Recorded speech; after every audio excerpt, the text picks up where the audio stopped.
اگر یہ بات یقین نہ آئے میری اس بات پر تو سلمان میاں تم بھی اور جتنے اور بدبخت ہیں وہ بھی، آج کل تو سہولت دستیاب ہو گئی ہے، اپنا ڈی این اے ٹیسٹ کروا لو، 100% رگ میں حرام نکلو گے، کیونکہ جن رگوں میں حرام کا خون ہے وہ محمد رسول اللہ سے بغاوت کی بات کرتے ہیں۔ ورنہ جو دشمن بھی ہوتا ہے نا ہمارے سامنے جو آ کے لڑتا ہے، ہماری مخالفت میں لڑتا ہے، وہ کبھی بدتمیزی کی بات نہیں کرتا، وہ طاقت کے بل پہ لڑتا ہے۔ اور جو کہ جس کو نعوذ باللہ صحابہ کرام رضی اللہ تعالیٰ اجمعین پر تنقید کرنے کی عادت ہے، یا علماء حق پر تنقید کرنے کی عادت ہے، یا اللہ کے ولیوں پر تنقید کرنے کی عادت ہے، وہ 100% اس کا خون حلال کا نہیں ہے۔ جن رگوں میں حرام کا خون دوڑتا ہے بس وہی اہل بیت کے اور محمد رسول اللہ کے صحابہ کے خلاف بول سکتے ہیں۔ جن کی نسل حلال کی ہے، جن کے ماں باپ حلال کے ہیں، وہ کبھی رسول اللہ کے ساتھیوں کے خلاف نہیں بولیں گے۔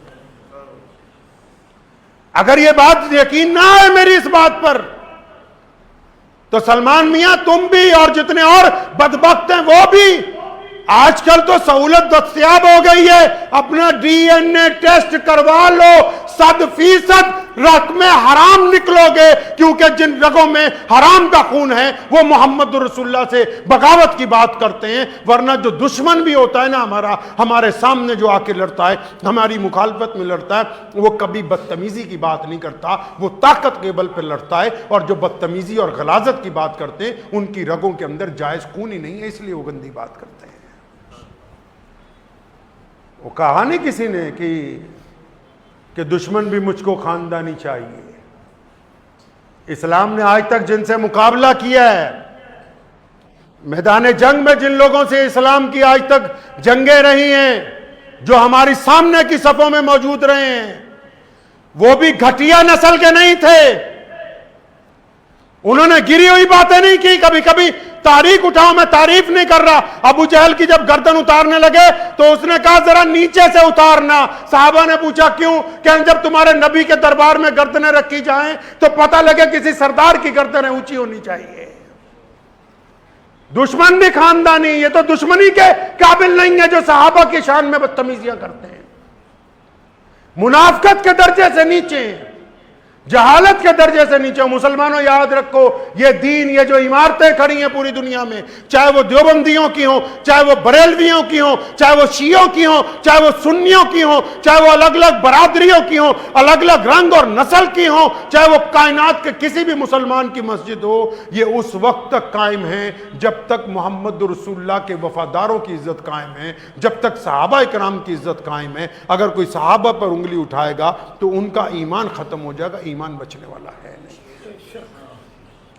اپنے بچوں کو بتائیں، ہم تک جو دین پہنچا ہے صحابہ نے پہنچایا ہے۔ امام بخاری نے جتنی روایتیں کی ہیں صحابہ سے کی ہیں، امام ابو داؤد کی روایتیں صحابہ سے ہیں، امام نسائی کی روایتیں صحابہ سے ہیں، ابن تیمیہ نے کسی کو ریکارڈ کیا تو صحابہ کو کیا، امام سیوطی اگر کسی کا حوالہ دیتے تو صحابہ کو دیتے۔ اگر صحابہ ہے تو دین باقی ہے، اگر نعوذ باللہ صحابہ کے اوپر انگلی اٹھائی جائے گی تو آپ کے پاس دین باقی رہنے والا نہیں ہے۔ ان کی محبت ایمان ہے، رکھیں گے انشاءاللہ۔ اور محبت کا تقاضا کیا ہوتا ہے بھائی؟ دیسی زبان میں سمجھاؤ۔ محبت کا تقاضا یہ ہے، امام ابو حنیفہ رحمت اللہ علیہ کو ایک دن شیطان آ گیا ملنے کے لیے، کہ امام صاحب ذرا یہ بتاؤ اللہ کے ایک ہونے کی دلیل دو۔